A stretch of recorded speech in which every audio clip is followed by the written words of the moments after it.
Hi everyone, welcome to my channel. तो आज इस वीडियो में हम शुरू करने जा रहे हैं क्लास 10 मैथ्स एक्सरसाइज 4.4 का क्वेश्चन नंबर 1। इस क्वेश्चन में हमसे बोला है find the nature of the roots of the following quadratic equation, if real root exists find them. हमें कुछ क्वाड्रेटिक इक्वेशंस गिवन है, हमको उन इक्वेशंस के रूट्स के नेचर फाइंड करने हैं, ठीक है।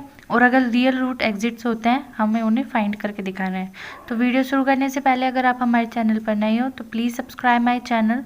अब इसमें फर्स्ट पॉइंट हमें गिवन है 2x² minus 3x plus 5 is equals to 0, मतलब क्वाड्रेटिक इक्वेशन हमें गिवन है ये। दैट मीन्स और हमें नेचर फाइंड करने हैं रूट्स के। सबसे पहले हम बात करते हैं नेचर फाइंड कैसे होते हैं। नेचर फाइंड होता है हमारे डिस्क्रिमिनेंट से। डिस्क्रिमिनेंट को हम डिनोट करते हैं डी से। डी का फॉर्मूला होता है हमारा b² minus 4ac। If D is less than 0, अगर डी की वैल्यू 0 से कम है तो वो रूट क्या होंगे, रूट का नेचर होगा हमारा रियल एंड डिस्टिंक्ट, ठीक है। अगर डी की वैल्यू हमारी इक्वल होती है 0 के तो उन रूट का नेचर होता है रियल एंड सेम, ठीक है। और अगर डी की वैल्यू हमारी ग्रेटर देन 0 आती है तो नो रियल रूट एग्जिट होते हैं। उस क्वाड्रेटिक इक्वेशन के कोई भी रियल रूट नहीं होंगे, ठीक है। तो अब देखते हैं इस इक्वेशन में कोई क्या नेचर है इस इक्वेशन के रूट्स का। सबसे पहले हम डी की वैल्यू फाइंड करेंगे। तो इसमें हमें सबसे पहले ए, बी और सी की वैल्यू फाइंड करनी है, ठीक है। इस इक्वेशन में ए, बी और सी की वैल्यू फाइंड करनी है। तो ए की वैल्यू क्या होती है, कोफिशिएंट ऑफ x², ये हो गई हमारी 2। सिमिलरली बी की वैल्यू क्या होगी, coefficient of x -3 and constant term की वैल्यू हो गई हमारी 5, ठीक है। ये हो गई हमारी ए, बी और सी की वैल्यू। अब हमें क्या फाइंड करना है, यहाँ पर डी फाइंड करना है। तो डी का फॉर्मूला है b² माइनस 4ac, ठीक है। डी बी क्या है हमारा -3 का स्क्वायर -4, ए की वैल्यू है हमारी 2 और सी की वैल्यू है हमारी 5, ठीक है। डी 3 का स्क्वायर 9 और माइनस माइनस होगा यहाँ पर प्लस, तो ये हो गया हमारा 9 माइनस 4 की 2 में मल्टीप्लाई करी, फिर जो आया उसकी 5 में मल्टीप्लाई करी, ये हो जाएगा हमारा 40। 4 2 ज़ा 8, 8 5 ज़ा 40, ठीक है। अब 9 को -40 तो ये हो गया हमारा -31, ये इसकी वैल्यू आ गई हमारी -31। तो यहाँ पर हमारा therefore D is greater than 0। D क्या आ गई हमारी, ग्रेटर दैन 0 आ गई, तो हमारा नो रियल रूट एग्जिट्स हो जाएंगे। Sorry, D is less than 0 आ गया यहाँ पर। डी इज़ लेस देन 0, तो यहाँ पर no real root exist for this equation. इस इक्वेशन के कोई भी रियल रूट एग्जिट नहीं होंगे because D is less than 0। D की वैल्यू 0 से कम है क्योंकि नेगेटिव में है। अगर ये पॉजिटिव में होता तो डी की वैल्यू हो जाती मोर देन 0 और रूट हो जाते रियल एंड डिस्टिंक्ट, लेकिन अब डी की वैल्यू हमारी क्या है, लेस देन 0 है, ठीक है। तो no real root exists for this equation, और ये क्वेश्चन यहीं पर ही खत्म हो जाएगा। अब मूव करते हैं इसके सेकेंड पॉइंट की तरफ।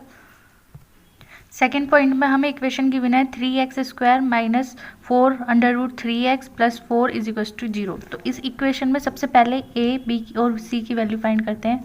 ए, बी और सी की वैल्यू फाइंड करेंगे। ए की वैल्यू हो जाएगी हमारी 3, बी की वैल्यू हो जाएगी हमारी -4√3 और सी की वैल्यू हो गई हमारी 4, ठीक है।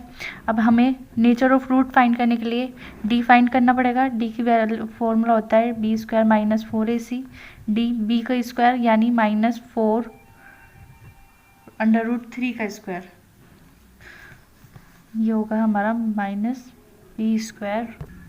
सॉरी, डी की वैल्यू हो गई यहाँ पर हमारी b² माइनस 4ac और डी की वैल्यू पुट करेंगे। बी की वैल्यू है हमारे पास -4√3, तो यहाँ पर -4√3 का स्क्वायर -4, ए की वैल्यू यहाँ पर 3 और सी की वैल्यू हमें गिवन है 4, तो डी हो जाएगा यहाँ पर हमारा 48 माइनस 48, ठीक है। इन ब्रैकेट को ओपन करेंगे तो यहाँ पर हमारी 48 आएगी और इन तीनों को आपस में मल्टीप्लाई करेंगे तो भी हमारे पास वैल्यू आएगी 48। तो 48 माइनस 48 इज इक्वल्स टू हो गया हमारा 0, ठीक है। तो therefore D is equals to 0, और जब डी की वैल्यू 0 के इक्वल होती है तो रियल एंड सेम रूट होते हैं। तो real and same roots for this equation. अब अगर हमें क्वेश्चन में बोला था कि अगर रियल रूट हो तो हमें रूट भी फाइंड करने हैं, ठीक है। अब रूट कैसे फाइंड होंगे वो मैं बताती हूँ आपको। रूट फाइंड करने का फॉर्मूला है root is equals to minus B plus minus under root D upon 2a, ठीक है। तो रूट की वैल्यू आएगी हमारे पास यहाँ पर माइनस बी की वैल्यू पुट कर दी, डी की वैल्यू आई हमारे पास 0, तो अंडर रूट 0, ठीक है। और 2a की वैल्यू थी हमारे पास 3, ठीक है। तो रूट आ गए हमारे पास यहाँ पर 4 अंडर रूट 3 अपॉन 6, ठीक है। ये 2 से कैंसिल आउट हो गए 2, और यहाँ पर रह गया 3, 2 एंड 3 हो गया, तो ये हो जाएगा हमारा 2 अंडर रूट 3 अपॉन 3। तो इसके रियल रूट्स आ गए हमारे पास 2 अंडर रूट 3 अपॉन 3, ठीक है। इस इक्वेशन के हमारे पास दो रूट्स आ गए 2 under root 3 upon 3 and 2 under root 3 upon 3। This is the roots of this equation. अब मूव करते हैं अपने थर्ड पॉइंट की तरफ। थर्ड पॉइंट पर हमें इक्वेशन गिवन है 2x square minus 6x plus 3 is equals to 0। तो इस इक्वेशन में a की वैल्यू हमारे पास आ गई 2, b की वैल्यू हो गई हमारी -6 एंड c की वैल्यू हो गई हमारे पास 3। सबसे पहले हम नेचर ऑफ रूट फाइंड करेंगे। तो नेचर ऑफ रूट फाइंड करने के लिए होगा हमारा b स्क्वायर माइनस 4ac, ठीक है। d इजिकल्स टू b का स्क्वायर मतलब -6 का स्क्वायर, 4, a की वैल्यू हमारे पास यहाँ पर 2 है और c की वैल्यू है हमारे पास 3, ठीक है। ये हो जाएगा हमारा 36, 4 2 ज़ा 8 3 ज़ा, ये हो जाएगा 24, ठीक है। 36 में से 12 को माइनस करेंगे, सॉरी 36 में से 24 को माइनस करेंगे, ये हो जाएगा हमारा 12, ठीक है। तो अब यहाँ पर therefore d is greater than 0, d की वैल्यू क्या है 0 से ज़्यादा है, तो real and distinct root for this equation, इस इक्वेशन के रियल एंड डिस्टिंक्ट रूट होंगे, ठीक है, फॉर दिस इक्वेशन। अब हमें रूट फाइंड करने हैं इस इक्वेशन के। रूट फाइंड कैसे करेंगे? रूट की फाइंड करने की वैल्यू होगी हमारी x is equals to minus B plus minus under root D divided by 2a, ठीक है। तो रूट की वैल्यू आ जाएगी हमारे पास, b की वैल्यू है यहाँ पर हमारी -6 है ना, ये हो गई हमारे पास -6 प्लस रूट की वैल्यू हो गई हमारे पास 12,